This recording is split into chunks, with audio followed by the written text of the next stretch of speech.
നൽകിയത്. ഇനി KSRTCയിൽ സ്ത്രീകൾക്കുള്ള സൗജന്യ യാത്രാ പദ്ധതി അത് പ്രഖ്യാപിച്ചു കഴിഞ്ഞിരിക്കുകയാണ് പുതിയ സർക്കാർ.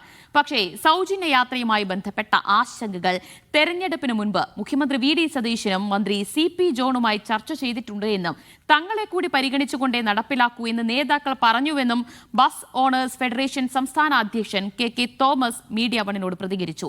മാനദണ്ഡങ്ങൾ ഉൾപ്പെടുത്തി സൗജന്യ യാത്ര നടപ്പാക്കണമെന്നതായിരുന്നു തങ്ങളുടെ ആവശ്യം. വിഷയം പഠിച്ച ശേഷം മാത്രമേ നടപ്പിലാക്കൂ എന്ന് ഇരു നേതാക്കളും വാഗ്ദാനം ചെയ്തുവെന്നും KK തോമസ് മീഡിയ വണിനോട് പറഞ്ഞു. നമ്മുടെ മേഖലയെ നല്ല രീതിയിൽ ബാധിക്കും. ആദ്യമായി പറയട്ടെ, പ്രൈവറ്റ് ബസ് വ്യവസായം എന്ന് പറയുന്നത് ഒരു വ്യവസായം തന്നെയാണ്. പണ്ടൊക്കെ സർവീസ് എന്ന് പേരിട്ടെങ്കിലും ഇപ്പോഴും അത് വ്യവസായം. ഏതാണ്ട് 8000-ഓളം ബസ് ഇപ്പം ബാക്കി ശേഷിക്കുന്നുണ്ട്. അപ്പം 4000-ഓളം കോടി രൂപ മുടക്കി ഈ കേരളത്തിൽ നടത്തുന്ന ഒരു വ്യവസായമാണ്. അപ്പോൾ ഞങ്ങളുടെ ബസ്സിൽ എല്ലാ ദിവസവും തന്നെ കയറുന്നതിൽ 60% വനിതകളാണ്. വനിതകളും പെൺകുട്ടികളുമൊക്കെയാണ്. ഇപ്പോൾ ഗവൺമെൻറ് ഒരു ഉറപ്പുമായിട്ട് വന്നു. ആ ഉറപ്പിൽ പറയുന്നത് വനിതകൾക്ക് KSRTCയിൽ ഫ്രീ കൊടുക്കുമെന്നാണ് പറയുന്നത്. അതൊരു രീതിയിലും ഞങ്ങളുടെ വ്യവസായവുമായി മുമ്പോട്ട് പോകാൻ സാധ്യമാകില്ല എന്ന് ഞങ്ങൾ ഉറക്കെ പറയുന്നത് തന്നെയാണ്. കാരണം 60 ബസ്സിലുണ്ടായിരുന്ന യാത്രക്കാർ തന്നെ കുറവാണ്.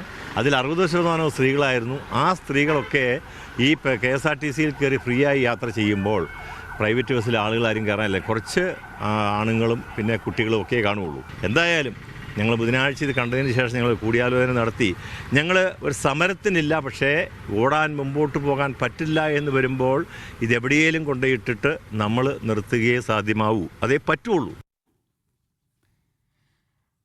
ആഷിഖ് വിവരങ്ങൾ നൽകും. ആഷിഖ്, ഈ സൗജന്യ യാത്ര സ്ത്രീകൾക്ക് കൊടുക്കുന്നതിൽ അവർ എതിരൊന്നുമല്ല. പക്ഷേ അവർ മുന്നോട്ട് വയ്ക്കുന്ന ചില ആശങ്കകളുണ്ട്.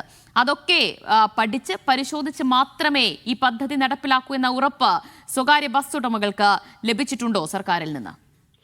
തീർച്ചയായും ആ നിലയിലാണ്. സർക്കാരിൽ നിന്ന് എന്നുള്ള നിലയിലല്ല, തിരഞ്ഞെടുപ്പിന്റെ ഘട്ടത്തിൽ വാഗ്ദാനമായി ഇത്തരം ഒരു പ്രഖ്യാപനം നടത്തിയപ്പോൾ തന്നെ ഈ ആശങ്ക അന്ന് രാഷ്ട്രീയ നേതാക്കളായിരുന്ന പ്രതിപക്ഷ നേതാവ് VD സതീശനും CP ജോണിനെയും അറിയിക്കുകയുണ്ടായി. ഇന്ന് ഒരാൾ മുഖ്യമന്ത്രി, ഇന്ന് ഒരാൾ മന്ത്രിയുമാണ്. ആ രണ്ടുപേരും അന്ന് തിരഞ്ഞെടുപ്പിന്റെ ഘട്ടത്തിൽ പറഞ്ഞിരുന്നത് ഈ വിഷയങ്ങൾ പഠിച്ചുകൊണ്ട് മാത്രമേ ഈ നടപടിയിലേക്ക് കടക്കുകയുള്ളൂ. നടപ്പിലാക്കുമ്പോൾ നിങ്ങളുടെ വിഷയം കൂടി പരിഗണിച്ചുകൊണ്ടേ ഇത് നടപ്പിലാക്കുകയുള്ളൂ എന്ന് ഉറപ്പ് നൽകി എന്നാണ് ബസ് ഓണേഴ്സ് ഫെഡറേഷന്റെ സംസ്ഥാന പ്രസിഡന്റ് KK തോമസ് നമ്മളോട് പറഞ്ഞു. യാദർശികം എന്ന് പറയട്ടെ, CP ജോണ് ഇപ്പോൾ ഗതാഗത വകുപ്പ് ഏറ്റെടുക്കും എന്നുള്ള സാധ്യതകൾ കൂടി വരുന്ന പശ്ചാത്തലത്തിൽ ബസ് ഓണേഴ്സ് വലിയ പ്രതീക്ഷയിലാണ്. അതുകൊണ്ട് കൂടിയാണ് ഇത്ര ഒരു ഗ്യാപ്പ് 15-ാം തീയതി വരെ എന്നുള്ള ഒരു ഗ്യാപ്പ് ഏർപ്പെടുത്തിയിരിക്കുന്നത് എന്നുള്ള പ്രതീക്ഷയാണ് അവർ പങ്കുവയ്ക്കുന്നത്.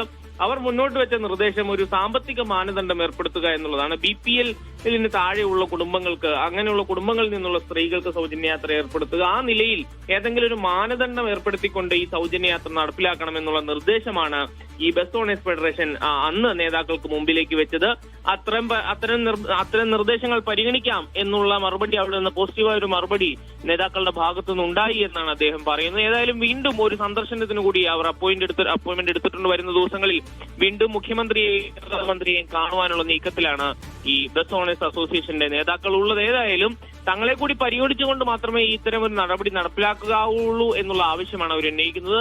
കാരണം 60%-ഓളം യാത്രക്കാരും സ്ത്രീകളാണ്. സ്ത്രീകൾ അത്രയും സൗജന്യ യാത്രയെ ആശ്രയിച്ചാൽ തങ്ങളുടെ വരുമാനം ഒരു വ്യവസായം എന്ന നിലയിൽ ഈ സ്വകാര്യ ബസ്സുകൾ ഓടിക്കുന്നത് വലിയ ബുദ്ധിമുട്ടിലേക്ക് കടക്കും എന്നുള്ളതാണ്. അതിൽ ഏറ്റവും പ്രധാനപ്പെട്ട കാര്യം VD സതീശനുമായി സംസാരിച്ചപ്പോൾ അന്ന് പറഞ്ഞത് സർക്കാരിലേക്കുള്ള വരുമാനം, ടാക്സേഷൻ അടക്കമുള്ള മേഖലകളിലൂടെ തങ്ങൾക്ക് വരുന്ന വരുമാനത്തിലും വലിയ നഷ്ടം ഈ ഒരു മേഖല പ്രതിസന്ധിയിലായാൽ ഉണ്ടാകും എന്നുള്ളതും VD സതീശൻ അന്ന് എടുത്തു കാണിച്ചിരുന്നു. അതുകൊണ്ട് ഈ മേഖലയെ, ഈ വ്യവസായത്തെ തകർക്കുന്നതൊരു നടപടിയും തങ്ങളുടെ ഭാഗത്തുനിന്ന് ഉണ്ടാവുകയില്ല എന്ന് VD സതീശൻ അന്ന് തിരഞ്ഞെടുപ്പിന് മുൻപ് ഉറപ്പ് നൽകിയിരുന്നു എന്ന പ്രതീക്ഷ വെച്ച് പുലർത്തുകയാണ് ബസ് ഓണേഴ്സ് അസോസിയേഷൻ. തീർച്ചയായും ഈ സ്വകാര്യ ബസ് ഉടമകൾ പറയുന്നതിലും അവർ ഉന്നയിക്കുന്ന പരാതികളിലും കഴമ്പുണ്ട്.